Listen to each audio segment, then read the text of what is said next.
안녕하십니까, 문틀란TV입니다. 정의연 후원금 불법 모금과 횡령 의혹을 받고 있는 민주당 윤미향 의원이 검찰의 2차 소환 요구에 불응한 사실이 뒤늦게 알려졌습니다. 검찰이 윤미향을 1차 소환한 지 불과 며칠 지나지 않아 2차 소환에 나선 것은 14시간 넘게 이루어진 지난 1차 소환 조사에서 윤미향의 의혹이 해소되지 않았다는 것을 의미하는 것입니다. 이로써 검찰이 윤미향이 1차 소환 조사 때 행한 범죄 혐의 소명에 대해 강한 의구심을 갖고 있는 게 아니냐는 관측이 나오고 있습니다. 19일 SBS 8시 뉴스에 따르면 검찰은 윤미향을 지난 13일에 이어 17일 두 번째로 피의자 신분으로 비공개 소환 조사할 예정이었으나 윤미향이 국회 일정 등을 이유로 검찰에 출석하지 않은 것으로 확인됐다고 보도했습니다. 윤미향의 이 같은 태도는 검찰 조사에 적극 임하겠다고 한 자신의 발언과도 맞지 않는 것입니다. 윤미향은 지난 13일 자신이 검찰 조사를 받고 있던 사실이 언론을 통해 알려지자 검찰에 강하게 항의한 것으로 전해졌습니다. 이 같은 항의는 소환을 비공개로 한다는 검찰 내규를 공인에 대한 소환 조사 사실 자체를 비공개로 한다는 것으로 잘못 알고 있는 태도로 국민 앞에 투명해야 한다는 공인의 기본 자세를 망각한 것이라 할 수 있습니다. 검찰이 윤미향의 소환 조사 사실을 언론에 알린 것은 국민의 알 권리를 충족시키는 당연한 행위로 이는 검찰의 의무에 속한 것이기도 합니다.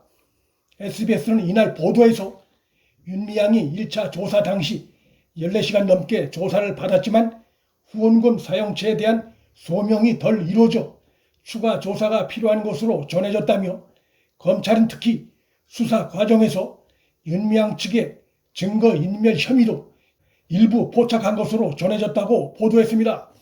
집권당 소속인 윤미향의 소명 부족과 증거인멸 혐의가 언론에 흘러나왔다는 것은 현 정권 들어 권력의 검찰 통제가 강화된 현실을 감안할 때 윤미향의 범죄 혐의가 간단치 않다는 것을 시사하는 것으로 해석할 수 있습니다.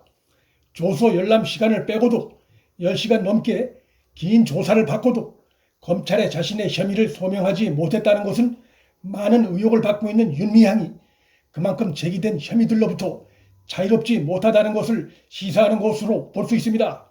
검찰은 당초 국회의원인 윤미향 신분을 감안해 한 번 불러 긴 시간 조사로 윤미향에 대한 조사를 가능한 마칠 생각이었던 것으로 알려졌으나 1차에서의 긴 시간 조사에도 불구하고 윤미향 혐의점이 해소되지 않자 2차 소환을 통보했으나 윤미향이 국회 일정 등을 이유로 거부함으로써 자신의 의혹이 짙어지는 것을 자초하고 있는 것입니다. 윤미향 측은 페이스북을 통해 SBS 보도에 대해 반박하면서 검찰 조사에 불응한 바 없으며 지금까지 성실하게 임해왔다.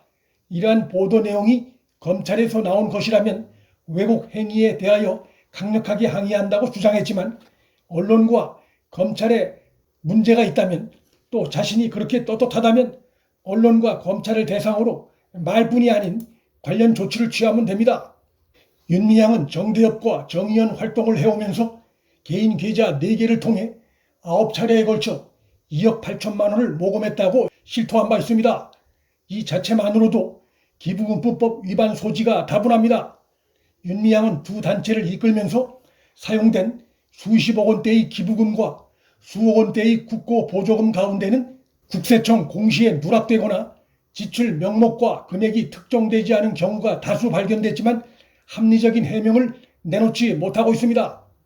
안성신토엔 아버지를 관리인으로 고용하고 월급을 꼬박꼬박 지급함으로써 위안부 단체를 사적으로 이용했다는 의혹도 받고 있습니다. 그는 또 본인과 친인척 명의로 주택 5채를 매입한 과정에 대해서도 후원금 유용은 없었다고 주장했지만 공금 횡령 여부는 말로써 해명되는 게 아니라 더 세밀히 따져봐야 하는 내용이고 윤미향이 그 부분에 대해 설득력 있는 해명을 하고 있는지 알려진 바가 없습니다.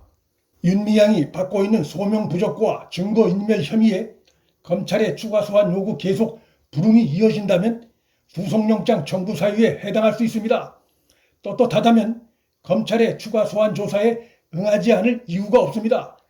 이런 가운데 추미애의 검찰 중간 간부 추가 인사가 예정돼 있어 현재 윤미향 사건을 담당하고 있는 서부지검 형사 4부장이 다른 곳으로 인사가 난다면 권력 비리를 감추려는 정권의 의도는 더욱더 의심받을 수 있습니다.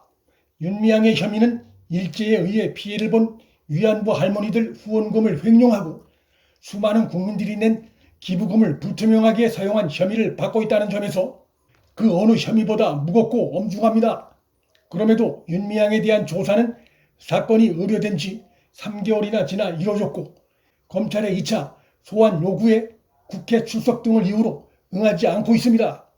이는 검찰의 소환 조사에 적극 협력하겠다고 국민 앞에 자신이 한 약속을 어기는 태도이고 검찰 조사 관련해 상황이 불리해지면 언론과 검찰을 탓하는 구태의연한 공인의 모습이란 비판을 면치 어렵습니다. 윤미향이 검찰 추가 조사에 비협조하는 모습을 보이면 보일수록 그에 대한 국민의 불신은 커질 수밖에 없고 그의 혐의 역시 짙어질 수밖에 없습니다. 문틀란TV 여기서 마칩니다. 구독과 좋아요, 방송 공유는 방송 제작에 큰 힘이 됩니다. 시청해 주셔서 감사합니다.